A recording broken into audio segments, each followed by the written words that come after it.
లేదు. మాకు అందరి కాగితాలు ఎవరింట్లో వాళ్ళకే కాగితాలు ఉన్నాయి. గవర్నమెంట్ ఇచ్చిన అంటే కాగితాలు. ఫ్లాట్లు కేటాయించారా లేదంటే ఫిజికల్ గా ఈ ఫ్లాట్ మీదే అనేది మీకు హద్దులో చూపించారు? ఫ్లాట్లు కేటాయించారండి. అద్దులే చూపించలేదు. మాకు రాళ్ళు కూడా బాతారు గతంలో. ఈయన వచ్చినాక రాళ్ళు మొత్తం ఇరిగిపోయినాయి. ఎట్టబడితే అట్ట తిరిగి, ఎట్టబడితే అట్ట బళ్ళు తిప్పి, ట్రాక్టర్లు తిప్పి నాశనం చేయాలని కదా వాళ్ళు. ఫ్లాట్లు ఇచ్చిన మాట వాస్తవమే. వాస్తవం. ఎవరికి ఇవ్వలేదు రమ్మనమానండి, చెప్పమానండి ఎవరికి ఇవ్వలేదు. ఆ పేరు నాని కానీ రమ్మనమానండి, నేను మాట్లాడతా. మరి అధికారం తీసుకొస్తా, రైతులు అధికారం వచ్చి 2 ఏళ్ళు అయింది, 2 ఏళ్ళకే ఫ్లాట్లకు దిక్కు లేదు అనేది ప్రచారం. మరి ఎందుకు? ఇప్పుడే కదా సార్ నేను చెప్పింది. అధికారంలోకి వచ్చి 2 సంవత్సరాలు అయితే 10 నెలలు పోయింది. జరిగిన పనులు చెప్పా. తర్వాత ఇప్పుడు 14 నెలల నుంచి పనులు జరుగుతున్నాయి. ఇప్పుడు మరి 15 రోజుల నుంచి వర్షాలు పడుతున్నాయి. వర్షాలు పడ్డా వర్షాల్లో కూడా పనులు చేస్తున్నారుగా. అసలు ఇవన్నీ వాళ్ళన్నీ చెప్పాయని కళ్ళబొల్లి మాటలండి. కాకెమ్మ కబుర్లు చెబుతాను అంతే. నిజమైన మాటలు చెప్పనమండి ఎవరైనా నమ్ముతారు. అంతేగాని చూడకుండా ఏదో చెప్తే అట్టా. నిన్న కడపాళ్ళు వచ్చారు, మొత్తం తిరిగి చూశారు. ఆ పులివెందుల నియోజకవర్గం వాళ్ళే వచ్చారు నా దగ్గరికి. కారు వేసుకొని మొత్తం తిప్పి చూపించా. వాళ్ళు కూడా మరి ఇవన్నీ తీసుకొని వెళ్ళారు.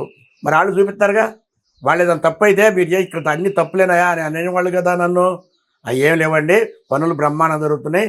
ప్రతి పనికి అంచెలంచెలుగా చూసి వర్కర్లు కానీ పైన ఇంజనీర్లు కానీ మొత్తం నేనైతే రోజుకు ఒకసారి తిరుగుతానండి.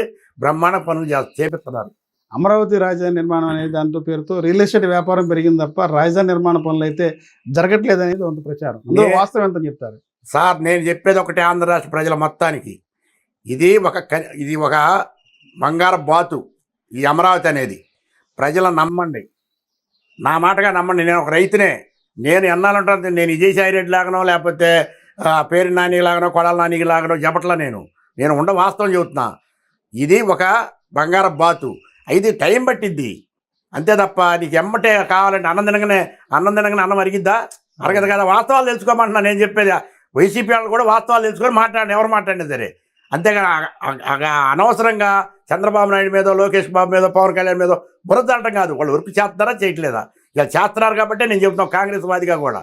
లేకపోతే చెప్పాల్సినంత అవసరం నాకు లేదుగా. చూడమనండి వచ్చి రాజధానిలో వాళ్ళు వచ్చి 4 రోజులు నేను తిప్పుతా రమ్మనమానండి. వాళ్ళు మొత్తం అంతా జంగిల్ చేసిన రాజధానిని మళ్ళీ పునఃప్రారంభించారండి. చెప్పాలంటే ఒక మాటలో. మీరు జంగిల్ అంటున్నారు, జంగిల్ రాజా ప్రభుత్వం నడుస్తున్న పక్క వైసీపీ చెప్పింది. ఏది జంగిల్ అంటే ఏదంటారు? వైసీపీ జంగిల్ రాజా ప్రభుత్వం. నేనే చెప్తున్నా. నేను కాంగ్రెస్, ఇప్పుడు రాజశేఖర అభిమాని నేనే చెప్తున్నా.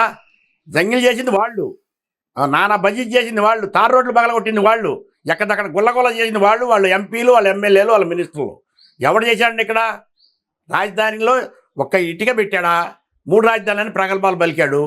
మళ్ళీ ఏం చెబుతాడు? అసలు రాష్ట్రానికి రాజధాని అవసరం లేదు, దేశానికి రాజధాని కావాలన్నాడు. మరి రాజధాని అవసరం లేనివాడు ఆ రోజు ఎందుకు చెప్పావు? 3 రాజధానులు ఎందుకు పెట్టావు నువ్వు? నీకు దగ్గర ఇంగిత జ్ఞానం ఉందా? ఇంగిత జ్ఞానం ఉన్నాడు ఇన్ని మాటలు మాట్లాడతావు నువ్వు. నిన్నగా మనం చెబుతున్నావు ఎక్కడ వైజాగ్లో ఏం చెప్తున్నా? ఇంకా కళ్ళు పుచ్చుకొని కద్దేసి 3 సంవత్సరాలు అయ్యిద్ది, నేను రాగానే ₹1 కోటి ఇస్తాను అంటున్నావు. అంత మంగళ ఏ కోట్లు ఇచ్చావు బాబు నువ్వు? వైజాగ్లో జరిగిన దానికి ఇచ్చావా నువ్వు? పాలిమర్స్ దాంట్లో ఇచ్చావు నువ్వు, వాళ్ళకి ఇస్తానన్నావు, పోయావు. మరి అట్టే విజయవాడ భవానీపురం మునిగింది, వచ్చి చెప్పావు, ఇచ్చావా? ఎక్కడ నువ్వు ఒక పైసా ఇయ్యకపోగా నువ్వు బురదలుతుంటావు చేసే పని చేసే వాళ్ళ దగ్గర. ఈయన మాత్రం విజయనగరంలో అయినానండి చంద్రబాబు నాయుడు.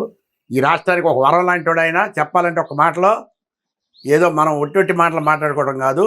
ఈ ఆంధ్ర రాష్ట్రాన్ని ఈయన చేసిన అరాచకానికి ప్రతి వ్యవస్థనే నాశనం చేశాడు. ఒక్క వ్యవస్థ కూడా బాగులేదు. ఈయన చేసిన అరాచకం గాడిలో పెడతానికి ఆయనకి 2 సంవత్సరాలు పడింది. ఇంతవరకు ఇంకా కొన్ని జిల్లాలు గాడిలో పడలా. ఇవాళ గుంటూరు జిల్లా రాజధాని కాబట్టి గాడిలో పడింది. కృష్ణా జిల్లా, గుంటూరు జిల్లాలో ఇంకా కొన్ని జిల్లాలు గాడిలో పెడుతున్నాడు. అయినా ఎంత తెలివిగలడు, మేధావి కాబట్టి ఘాట్లో పడుతున్నాయి. అంతేగాని మనం అనుకున్నట్టు జరిగితే. ఇప్పుడు ఈ రాజధాని విషయంలో జగన్మోహన్ రెడ్డి అని చెప్పి మొన్న ఒక కొత్త ప్రపోజల్ చెప్పారు, మావిగన్ అని చెప్పి. దాని మీద ఎలా స్పందిస్తారు? మావిగన్ అంటే 4 అర్థాలు వస్తాయండి.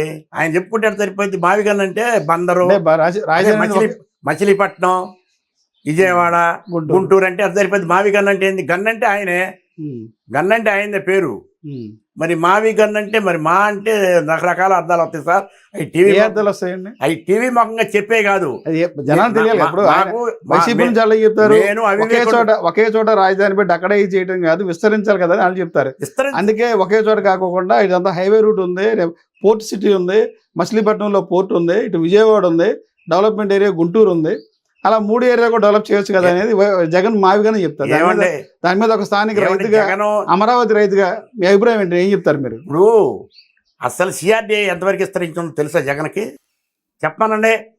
ఊరకు చెప్పడం కాదు, ఎవడో రాసిచ్చిన స్క్రిప్ట్ మీద ఊరకు చూసి చదవటం కాదండి. అసలు జిల్లా, ఇప్పుడు గుంటూరు జిల్లాకు హద్దులు ఎక్కడ తెలుసా ఆయనకి, కృష్ణా జిల్లాకు హద్దులు ఎక్కడ తెలుసా, 13 జిల్లాల హద్దులు తెలుసా ఆయనకి. 5 సంవత్సరాలు సీఎం. మరి ఆయన సీఎం చేస్తే ఎవడికి కావాలి, ఆయన ఎవడన్నా రాసిస్తేనే ఆయన చదివేది. నాకు మళ్ళీ చెప్పాను మనం టకటగా హద్దులు చెప్పాను, మన జిల్లాల హద్దులు 13 జిల్లాలకు హద్దులు చెప్పాను మనండి. ఏం తెలియని ఆయన రోడ్డు ఎంపటి 2 బిల్డింగ్లు కడితే అయిపోయిందండి. నీ ఇల్లు నువ్వెందుకు ప్యాలెస్ ఎందుకు కట్టుకున్నా అక్కడ, ఎవరో యామారెడ్డి గారు ఇస్తే కట్టావు నువ్వు, ఆయన ఎందుకు కట్టావు అంటున్నా.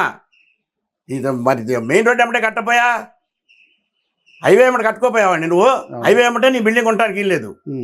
అదే హైవే ఏమంటే రాజధాని బిల్డింగ్లు మొత్తం హైవే ఏమంటే ఆడొక బిల్డింగ్ కడితే రాజధాని అయిపోయింది. అది రాజధాని అంటే సెక్రటరియట్ ఉండాలి, అంతేనా, అసెంబ్లీ ఉండాలి, మరి అన్నీ ఉండాలి కదా, హైకోర్టు ఉండాలి, మరి ఇవన్నీ ఉంటేనే రాజధాని అయింది. అంతేగాని ఇప్పుడు మన ఇల్లు కట్టుకున్నామండి, కిచెన్ ఉండాలా, లెట్రిన్ బాత్రూమ్లు ఉండాలా. మరి లెట్రిన్ బాత్రూమ్ గుంటూరులో కట్టి, కిచెన్ ఏమన్నా కానీ బెదవాడలో కట్టి, ఇల్లు ఏమన్నా కానీ ఎలగపూడిలో కడితే అది ఇల్లు అంటారు దాన్ని. మరి ఎందుకు తెలియదు నీకు ఇవన్నీ? ముఖ్యమంత్రి చేసావే, సామాన్య మానవుడు కాదు నువ్వు. 5 సంవత్సరాలు ముఖ్యమంత్రి చేసావు, రాష్ట్రానికి అధ్యక్షుడు, పార్టీకి అధ్యక్షుడు నువ్వెందుకు మా అవివేకం మాటలు ఎందుకు మాట్లాడుతున్నావు? నువ్వు సరిగా మాట్లాడుతూ నేర్చుకో, అంతేనా. నిన్న ఆయన విజయ్ ఉన్నాడు, స్టాలిన్ దగ్గరికి వెళ్ళి కలిసి వచ్చాడు. అది నైతిక విలువలు అంటే అయ్యి, రాజకీయ విలువలు, నైతిక విలువలు అంటే అయ్యి. అంతేకాని కక్ష ధోరణి చర్యలతోటి చంద్రబాబు నాయుడు కమ్మోడే, నేను కమ్మోడు ఏదో చేస్తాడని నువ్వు అన్నావు, నేనంటా రెడ్లు ఏదో చేస్తాను, సరిపోయిద్దా? అందరం మంచివాళ్ళు ఉంటారు, చెడ్డవాళ్ళు ఉంటారు, దొరలు ఉంటారు, దొంగ ఉంటారు పార్టీలు అన్న తర్వాత. అసలు నువ్వు దేనికి వచ్చినా కానీ 1000 మందిని 2,000 మందిని ఎండ పెట్టుకొచ్చుకొని సీఎం జై సీఎం అని అనిపించుకుని సరిపోయిద్దా? ఇలా నిన్న అదే మరి హరిత, హోమ్ మినిస్టర్ హరితను మరి లోకేష్ ఇద్దరు వెళ్ళారు వైజాగ్. వాళ్ళ దగ్గర ఎవరన్నా మాట్లాడారా? ఒక పద్ధతి, ఒక కంట్రోల్ ఉండాలి పార్టీ అన్న తర్వాత. మనం మాట చెబితే ఆగాలి, ఆగితేనే మనం పెత్తనం చేయాలి. కానీ వాడు ఎవడో వాడు ఇష్టం వచ్చినట్టు వాడు మాట్లాడినప్పుడు మనం పెత్తనం చేసేది ఏంటండి? తప్పు కదా. తప్పుగా ఇంకొకళ్ళు విమర్శించకూడదు. సరే, ఎందుకు అంటే ఈ పదం నేను అనకూడదు, అది బయట ప్రచారం చేస్తానికి అంటున్నా. ఎందుకు పదే ఇప్పుడు కూడా ఒక సామాజిక వర్గం రాజధాని, కమ్మ రాజధాని అనేది ఎందుకు ఇంకా వాళ్ళ మైండ్లో ఇంకా అదే ఫిక్స్ అయ్యి ఉందంట? అదే ఫిక్స్ అయ్యి ఉంది. ఎందుకుందంటారా? ఎందుకంత బలమైన కాలేజీ పెట్టారు, దానికి అమరావతి అని పేరు పెట్టారు. అమరావతి పేరు తీపిచ్చాడు ఈయన వచ్చి. అట్టే ఎస్ఆర్ఎం పెట్టారు, దానికి తీసి చెప్తాడు. బస్సుల మీద కూడా అమరావతి పేరు వేయడానికి లేదు, తీసేయండి అని మొత్తం తీసేచ్చాడు. జంగిల్ నువ్వు చేసావు. అమరావతి పేరు పెడితే నీకేంటి నొప్పి, నీకేంటి ఇది నీదేం కాదుగా. ఒక రాష్ట్రానికి రాజధాని అది. ఇవాళ నువ్వు ఉంటావు, రేపు పోతావయ్యా, రేపు ఇంకొకటి వస్తాడు. ఎల్లకాలం నువ్వేనైంది. నెహ్రూ గారు పరిపాలించాడు, లాల్ బహదూర్ శాస్త్రి గారు పరిపాలించాడు, ఇందిరాగాంధీ గారు పరిపాలించాడు, మోడీ గారు పరిపాలిస్తున్నాడు. అట్టే ఎన్టీఆర్ అయిపోయాడు, చంద్రబాబు నాయుడు వచ్చాడు, మళ్ళీ నువ్వు వచ్చావు, మళ్ళీ చంద్రబాబు నాయుడు వచ్చాడు. అంతేగాని ఇది ఒక్కటి శాశ్వతం కాదే. ఇది రాజకీయం అనేది నీ ఒక్కడింట్లో ఉండదు, నా ఒక్కడింట్లో ఉండదు. ఎవడు చేసే పని వాడు చేస్తూ ఉండాలి. బండి చక్రంలా డొల్లు పోతా ఉండదు ఇది.